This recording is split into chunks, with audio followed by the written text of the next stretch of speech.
You are the type of crusty weeb who gets mad at spoilers, who doesn't leave their mother's basement. Please click away from the video because you will get mad.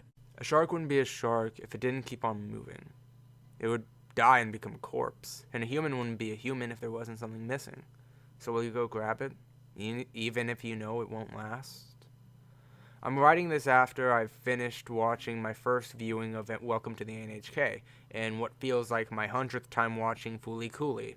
With that being said, you may be wondering why I bring up those two anime in the same sentence. Well, it's because there's a very prominent theme in both of them that I saw. Now, your troglodyte brain is probably wondering, what could an abstract, crackhead, acid trip of an anime like Fooly Cooly have in common with a depressing slice of life filled with hard-headed black pillars who obviously constantly go on echo chamber subreddits and 4chan threads have in common? Well, let this voidant crackhead tell you. Welcome, folks. It's me, your host, C, and tonight we'll be wolfing down what's missing. A look at Fooly Cooly and Welcome to the NHK. When entering the world of Fooly Cooly, we are introduced to Naruto, also known as his brother stand-in for everyone, including his brother's weird ex-girlfriend who is in high school and won't stop giving this kid hickeys. He's a stern, bitch-faced 11-year-old who, in the beginning of the show, says, "Nothing amazing happens here. Every day is ordinary. A huge factory that can be seen from our town, the white steam that billows out of it every day. At the same time, it looked like smoke that signified some kind of omen. Smoke that spreads out and covers everything." That smoke is very much symbolic of how boredom and loneliness can affect someone's life, making it feel like something is missing without giving a clear answer. Then crackhead Haruko comes in and runs over this kid only to beat the shit out of him with an electric guitar, causing robot erections to come out of his head. But screw that, we're not going to be talking about that. We're here to talk about sad stuff for sad boys. And with that being said, Haruko, this alien cougar manic pixie dream girl, is a huge point in what we're going to be talking about. Because throughout the whole entire show, though it's through manipulation, toxic, and abusive ways, Naruto falls in love and becomes dependent on Haruko, and Haruko depends on Naruto and everyone in his life, even if it is as a means to an end. It gets to a point where Naruto feels as if something is missing, even more so when Haruko leaves for the first time. He feels betrayed, and this feeling of missingness is amplified for him, just as the smoke that billows out of the factory gets worse, as if something is correlated between the smoke and his empty feeling. And when she comes back, he follows her and holds on to her because though he still feels empty, he has her, and for once he feels as if he can break the boring monotony of a town that is tearing away at him. This is of course immature, and he learns that he is just being used for her own means, and she is trying to make her own life balanced again, balanced in a way that doesn't involve him. She had been using his ability to release gigantic robots from his head as a way to destroy the world and set free her ex-lover, Adamusk.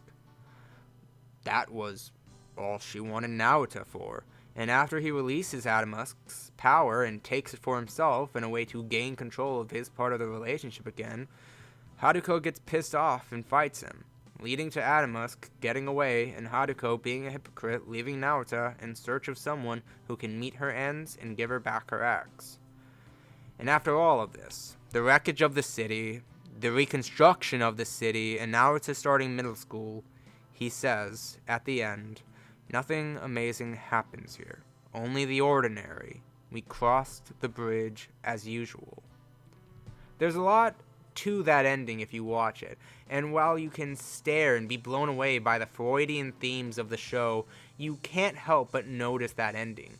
Everything goes back to monotony, and Naruto is still noticing and wanting more, just as Haruko still wants her old Tinder hookup. In Fooly Cooly, the characters hold on to things that are temporary, and naively think that they can catch them and keep them imprisoned, when really, they'll always leave again.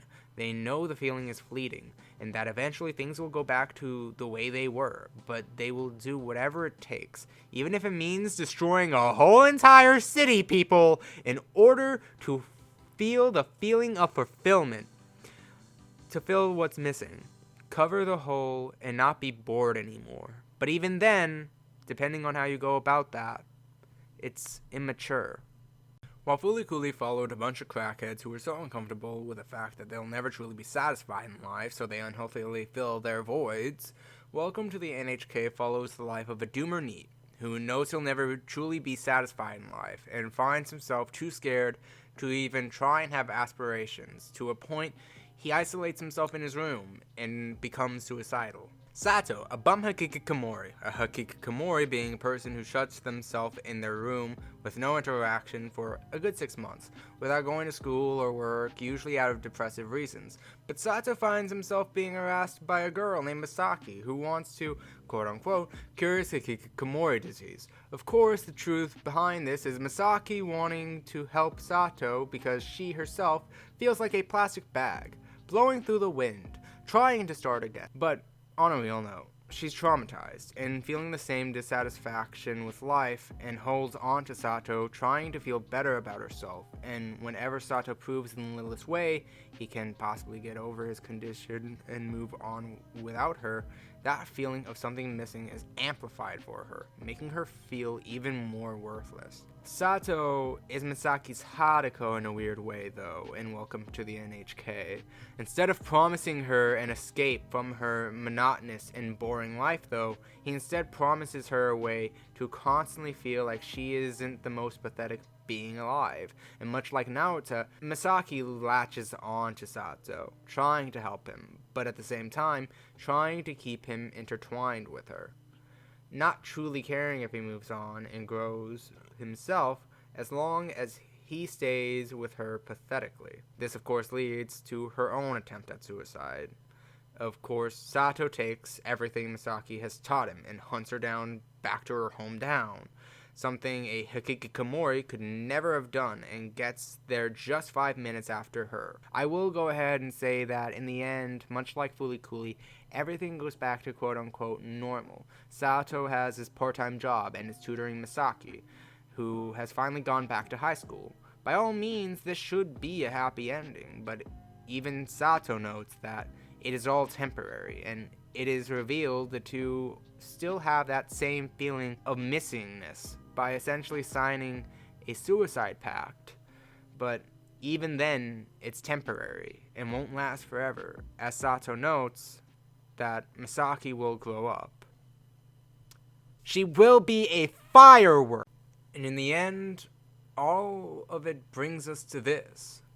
All of Crackhead Haruko and r/It's a Conspiracy Sato's actions and inactions are delusions based on the two ends of this spectrum. Haruko wants Adamusk back so bad she's willing to manipulate, kill, hell, even flatten the earth to its end. She believes that if Adamusk comes back, that he'll stay forever and fill the void she feels in her heart. Sato is constantly scared people are judging him, and that he's not good enough, and that even if he tried, his accomplishments wouldn't suffice to fill the feeling of vacancy in him, and people's mocking of him will just make that vacancy worse, so why even try? Naota so desperately hates the boredom and monotony that can come with growing up, and wants someone who can keep things interesting for him while also allowing him to feel valid, leading him to continuously latch on to the subtle abuse Haruko gives him. Misaki feels so worthless and pathetic that after her abusive stepdad, she has found herself dropping out of high school, spying on Sato from her house on the top of the hill, and has made her only point to living in filling the void that is proving that she is useful, but also not the most pathetic being alive, holding on to Sato even when he reminds her of her abuse that she has endured in the past. All these characters try and fill what's missing in their life by either trying too hard, or not trying at all, or tries to fill it in with the most unhealthy way possible, by depending completely on the people around them, and not at all on themselves or their own ambition. And though we can try and fill that feeling of what's missing in our chest with temporary achievements, goals, and people, it doesn't take away from the fact that the feeling is fleeting and will always disappear. There is no filling the hole forever. There is no run-of-the-mill happily ever after. When these animes end, it makes you know that these characters still continue living with that vacant, empty feeling at times, and don't just continue on happily. I've always sort of dealt with that feeling. Yeah, I've never gone as bad when it comes to locking myself in my room as Sato, and I've never tried to end the literal world like Haruko, but there have been months I've given into my dysthymia and my depression, and I haven't left my bedroom or house, too scared to go out and truly take steps forward in becoming content with that feeling. There have been people I've loved so much who've made me feel the closest thing to happiness, that in the end, we both moved on, but I still love them. And most certainly, there have been times I only relied on the people around me to give me inspiration to get back up to unhealthy and toxic extents. I'm not proud of those moments. Hell, even today, though I am better and have gotten used to forcing myself to do things, have learned my coping mechanisms, and don't only vent to people when I talk to them, finding more inspiration to keep on going in life majorly in myself rather than others, there are still times that feeling does get the better of me, and I spend a day or so doing nothing. I think for me, to get better and truly step forward and get to a healthy point in my life, I had to look at the fact that there is no inherent meaning to life, and the fact that I may never feel satisfied in life. I had already known this, but I had to truly accept it and not mope around in it. Only after I accepted that and stopped being so pessimistic could I find a goal that kept me going in life. And I did. It is not an easy obstacle. I'm not saying it is. And making the transition of making obviously bad and unhealthy decisions to good ones that I knew were going to benefit me in the long run had its ups and downs. It was in some ways easier for me to at least accept those healthier actions as the right ones, though, because I had always known they were better decisions. I just didn't want to go forward if I knew there was no fixing my empty and numb state of being. But the fact of it was, I was never going to fix that. That's just my genetics, and there is no changing them. And there is no magical cure that'll make me start feeling good emotions that'll last forever. I had to accept my sadness, and I also had to accept that I'd never fill in the missing puzzle piece in my chest, and that even if I did, it would fall out eventually or just completely take on a new shape. So I found a goal that I could accomplish a little bit a day. And yeah, it's temporary. It's a temporary feeling, but it was something that I could keep on doing every day, no matter how much I, quote-unquote, accomplished it. I basically made a goal that I could live up to every day that would never truly be achieved, giving me something to keep on working for. That led me to feel content and okay with feeling content, though I would like to make my goal to grandiose lengths someday and accomplish it. I'm not going to get mad if it doesn't get to those lengths, though, and I won't majorly strive for it. But as long as I can make a handful of people in this world genuinely laugh and help people accept and not be scared of reality, I think it doesn't matter if it's 100 or 100 million people. As long as I have made someone laugh each day, as long as I gave someone a little bit more courage to live for themselves, I'll never feel fulfilled. But also, why would I? I don't care what's missing, because I won't regret anything that's missing, especially if I get to die living a life like this. I hope that it will help you to do a better job.